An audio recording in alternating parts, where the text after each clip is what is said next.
got 55 Baylor Scheierman, head coach Greg McDermott. We'll start with an opening statement from the coach. Anytime you win at Cintas, it's a heck of a win. Especially the way this Xavier team's been playing. What they did at Providence on the road, and those three guards are really, really talented, and they've been physical inside. And fortunately, we were able to get behind the defense a little bit after the start of the game, where we turned it over and allowed them to kind of get the crowd into the game. I thought we settled in, and were able to establish Kalkbrenner at the rim. And on a night when we didn't shoot it particularly well, we found other ways to score. But our job defensively, until the run there at the end, was really, really good against a very talented offensive team. Questions for either gentleman? Greg, can you talk about the two runs that you guys had in the second half, especially holding them off at the end? What were the keys to those runs? We talked at halftime. We had a 2-point lead at Providence at half, and didn't really. It was kind of a muddled, muddy first half. Not a lot of flow either way. And we talked about the importance of starting that second half well, and we didn't. We gave up. I think they scored on 7 straight possessions, and even though we were efficient, we weren't able to create any separation. We talked about that at halftime today, that we're either going to let them back in the game, or we're going to create some separation to give us some breathing room as we go down the stretch. And you knew they weren't going to quit. They continued to fight. They turned us over.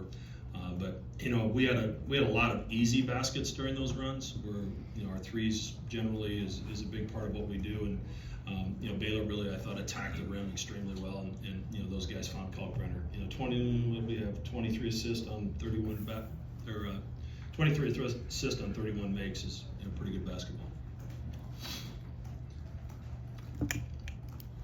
Baylor, can you talk about the end of the first half, into the second half? I guess that was a 13-0 run. You guys seemed to find a bit of an offensive groove, like Coach was just saying, and the defense that you guys played, was that even more important than the offensive point production? Yeah, 100%. I think the defense we played is what generated our offense. We were able to get out and run and kind of generate some easy looks at the rim and threes. And like Coach Mack said, against Providence, our defense didn't help us out, and it kind of made offense not necessarily a struggle at a time, but like you said, we couldn't gain any separation. And today, we were able to get, I think we started off with 3 stops in a row coming out of the second half, and we were able to score on 5 of our first 7. And, our defense is the catalyst for our offense. Baylor, after a couple of close losses, hard-fought losses, what was the mentality coming into this game, and how important was it to avoid that third straight league loss? Yeah, well, I mean, it's just in this league, it's got to be next game mentality. You have to be able to move on from one game and get ready for the next, because there's no easy games in this league. And there was definitely things that we saw in Providence that we thought we could improve on, and we flipped the page and had 2 great days of prep to come in here and end up getting the victory.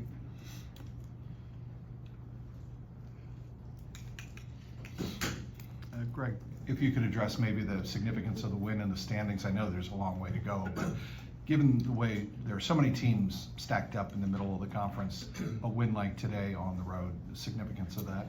I mean, anytime you win on the road, it's a huge boost for your program, especially when you've lost 2 at home like we have. We have to find whoever's going to be successful in this league when it's all said and done is going to do a relatively good job of protecting their home floor. And we've already lost an overtime game and a 1-point game to Butler at home. So you have to go win somewhere where it's hard to win.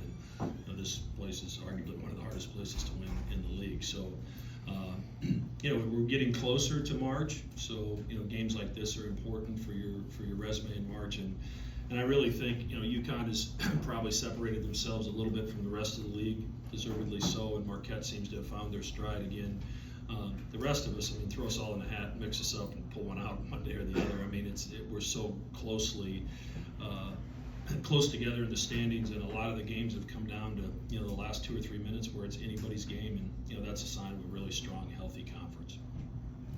Greg, Trey played the full 40 minutes for you guys today. Didn't have his best shooting game, but gave a lot of assists, we did a lot of things. How big is that in a game like that, to have a guy you can rely on even when the shooting isn't going the way you expect it to?